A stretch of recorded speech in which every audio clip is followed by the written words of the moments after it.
የንጉስ ቀለበት።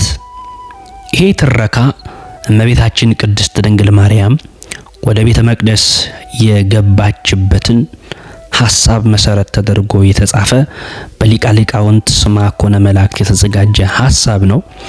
እኔ ግን ስለወደድኩት በዚህ ጊዜ ላቀርብላችሁ ወደድኩኝ። ውድ የያኖስ ቲዩብ ቤተሰቦች ለቻናላችን አዲስ የሆናችሁ ቻናላችንን ሰብስክራይብ በማድረግና መልእክቶች ደግሞ እንዲደርሳችሁ ቪዲዮ ስንለቅ የደወል ምልክቷን በመጫን ቤተሰብ ይሁኑ። እንደዚሁም ደግሞ ይህንን ቪዲዮ ላይክ በማድረግ ጀምሩ።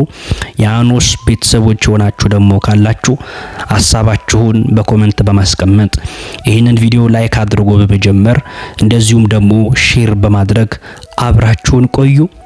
የንጉስ ቀለበት።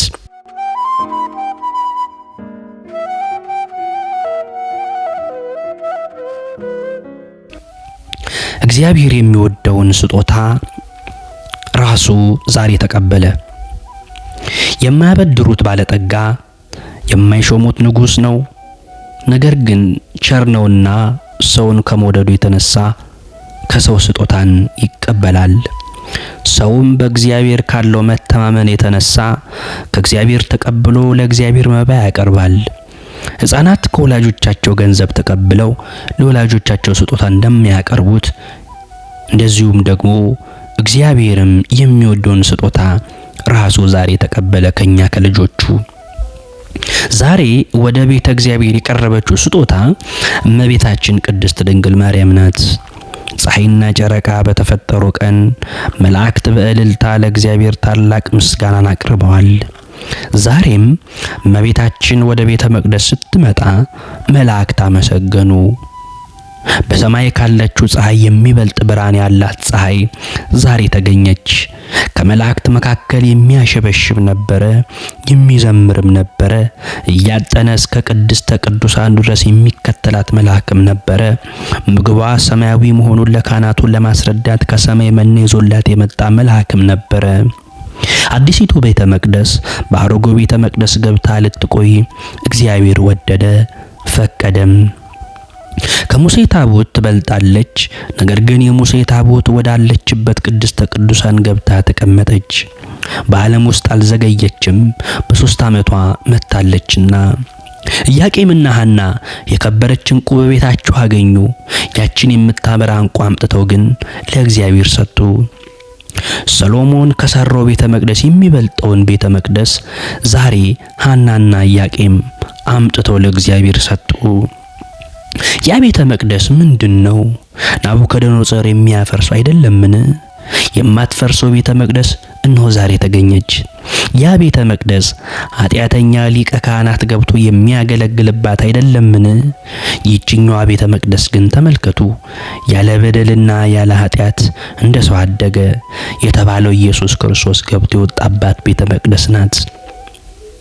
ዳዊት በዚህ ቤተ መቅደስ በር ላይ ቆሞ በእውነት ወደ ቤቴ ድንኳን አልገባም፣ ወደ ምንጣፌም አልጋም አልወጣም፣ ለዓይኖቼ እረፍት፣ ለሽፋሽፍቶቼም እንቅልፍ፣ ለጉንጮቼም እረፍት አልሰጥም፣ ለእግዚአብሔር ስፍራ ለያዕቆብ አምላክ ማደሪያ እስካገኝ ድረስ ብሎ በመዝሙረ ዳዊት መዝሙር 132 ቁጥር 3 ላይ ስዕለት እንደተናገረ ሐሳቡንም እንደገለጸና እንደጻፈ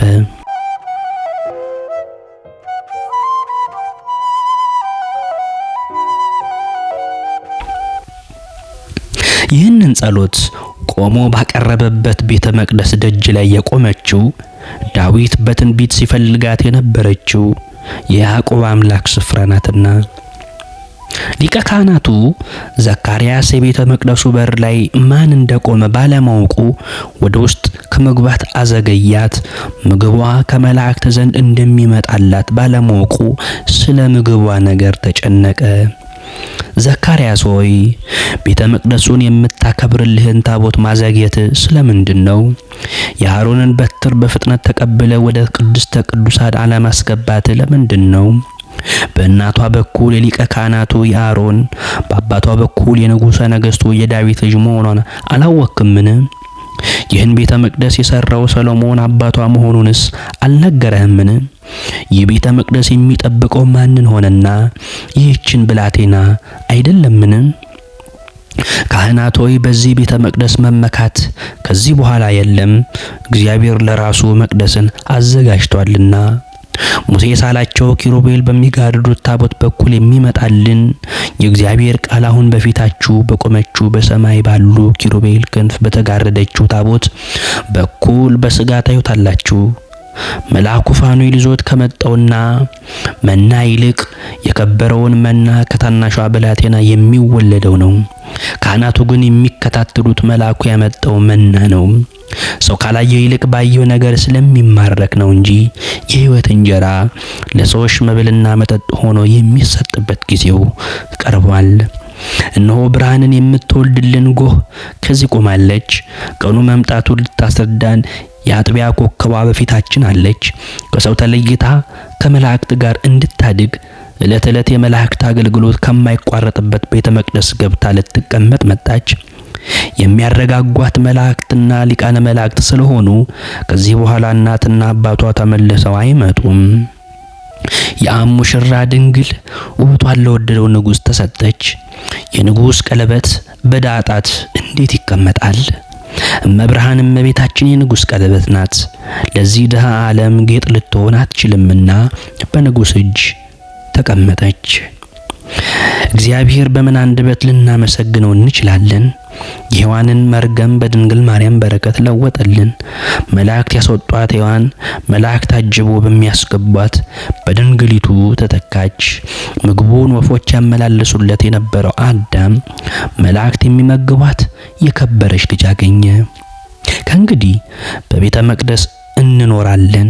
ጥንቱንም የወጣነው በሴት ነበርና ዛሬም በሴት ወደ መቅደሱ እንመለሳለን። ትርዳ ብለህ የሰጠኸኝ ሴት ሰጠችኝና በላሁ ብሎ ዘፍጥረት ምዕራፍ 3 ቁጥር 12 ላይ ብሎ ቢናገርም ከዚህ በኋላ ግን ቅጣት የለብንም። ምክንያቱም ሴቲቱ የምትሰጠን የሕይወት እንጀራን ስለሆነ፣ ሞትን የሚያርቅልን ስለሆነ። እንግዲህ ይሄ ትረካ በታኅሳስ 3 እመቤታችን ቅድስት ድንግል ማርያም ወደ ቤተ መቅደስ መግባቷን አስበን እንግዲህ የተነገረ የተሰበከ ስብከት ነው። ሊቀ ሊቃውንት ስምዐኮነ ይሄንን የመሰለ ድንቅ ትረካ አዘጋጅቶልን እኔ ደግሞ በዚህ ዩቲዩብ ቻናል አቅርቤዋለሁ ውድ ቤተሰቦቼ። ስለዚህ ቻናላችንን ሰብስክራይብ በማድረግ የደወል ምልክቷንም በመጫን አብሮነታችሁን አሳዩ፣ ቤተሰብ ሁኑ። ወስብሐት ለእግዚአብሔር። ይቆየን።